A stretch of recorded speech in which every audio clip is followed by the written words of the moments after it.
Baik, dalam video ini mari kita sama-sama mempelajari solusi yang bisa kita lakukan untuk menghadapi permasalahan yang tadi sudah diuraikan. Solusi pertama adalah sadari posisi. Jadi merasa mampu atau tidak mampu, usahakan untuk menjalankan peran sebaik mungkin.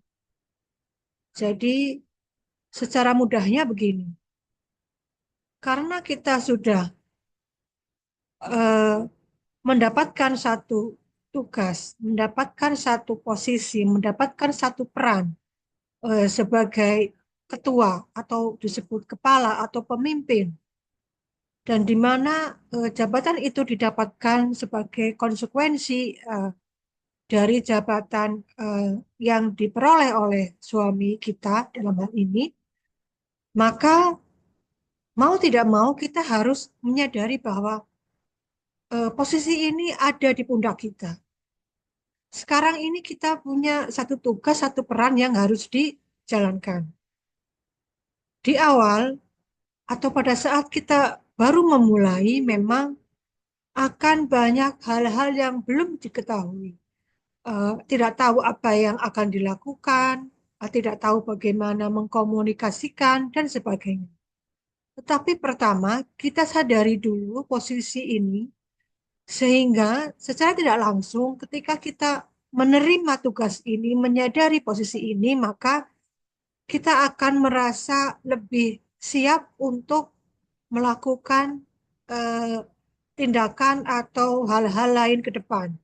Jadi diterima dulu, sadari dulu. Setelah kita menerima, kita menyadari, maka langkah berikutnya akan terasa lebih ringan. Kemudian yang kedua, upgrade diri. Kita idealnya mengikuti kursus atau pelatihan sesuai minat. Apa yang menjadi minat kita, apa yang jadi potensi kita itu ada baiknya kita upgrade. Sama halnya seperti kita upgrade software mungkin di perangkat komputer kita atau di perangkat handphone kita gitu ya, maka diri kita sendiri pun skillnya, kemampuannya itu juga perlu di-upgrade. Karena dengan mengupgrade kemampuan diri, maka secara tidak langsung kita akan ada peningkatan kualitas diri, juga ada peningkatan wawasan dan kemampuan. Kemudian berikutnya, identitas pribadi. Mengapa ini saya sebutkan? Karena ada kalanya seorang istri yang menjadi pemimpin perempuan di lingkungan kerja suaminya itu seperti terlalu melebur dengan eh, posisi suami, sehingga identitas pribadinya tidak terlihat. Nah, saya tidak mengatakan bahwa hal ini buruk atau bagaimana, tetapi idealnya kita tetap memiliki identitas pribadi. Ya, jadi kita bisa kembangkan apa yang jadi hobi atau pekerjaan. Dengan memiliki identitas pribadi, setidaknya kita tidak akan kehilangan arah. Misal kita terlibat dalam sebuah pembicaraan di lingkungan kerja dengan anak buah suami, dengan teman-teman atau rekan kerja suami, kita tidak akan merasa seperti kehilangan warna. Karena kita juga punya identitas pribadi. Dengan demikian, eh, kita tidak akan bingung dengan situasi yang kita hadapi. Kemudian berikutnya, kita juga bisa memberi ruang untuk orang lain. Nah, sebagai seorang pemimpin perempuan, tentu kita memiliki rekan kerja, memiliki teman-teman kerja. Nah, kita idealnya memberikan ruang untuk orang lain. mungkin untuk rekan kerja, untuk anak buah, untuk anggota, atau siapapun yang ada di sekitar kita yang terlibat dengan pekerjaan kita. Memberi ruang itu artinya kita tidak selalu semua harus saya. Tidak semua harus saya yang melakukan, tidak semua harus berdasarkan ide saya, tidak semua harus berdasarkan keinginan saya. Jadi kita memberikan ruang kepada orang lain. Kemudian juga tidak takut kritik. Secara umum, kritik yang disampaikan, apalagi jika disampaikan dengan cara-cara yang mungkin tidak sopan, itu tidak nyaman bagi kita. Siapapun akan merasa tidak nyaman dengan kritik-kritik yang disampaikan, apalagi jika penyampaian kritiknya mungkin kurang sopan atau mungkin kurang sesuai dengan apa yang diharapkan. Namun hal ini adalah kritik ini adalah sesuatu yang 99,99% gitu ya, pasti akan terjadi, akan dialami. Terlepas dari bagaimana kualitas kita, apakah dianggap sudah baik, baik sekali, ataupun buruk, sangat buruk, kritik itu akan pasti selalu ada.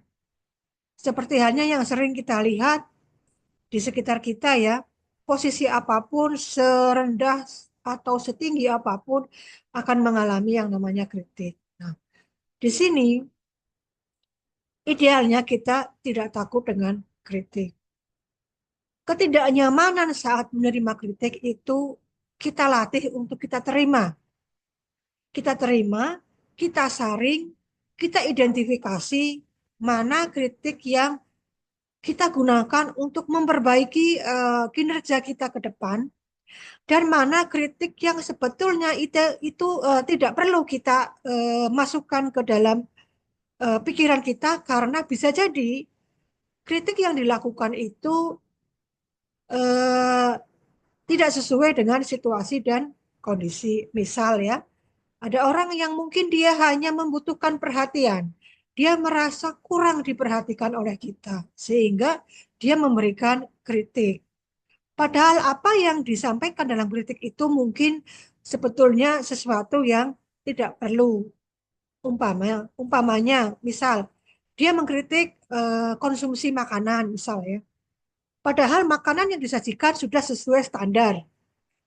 Kita tahu di beberapa daerah bahwa standar harga konsumsi itu sudah ada ketentuannya, sudah ada standarnya. Nah, misal kita sudah melakukan menyediakan itu ya layanan konsumsi itu sesuai standar, tetapi ada yang mengkritik misalkan. Nah, bisa jadi kritik ini sebetulnya karena dia mencari perhatian, ingin ditegur, ingin diajak disapa dan sebagainya.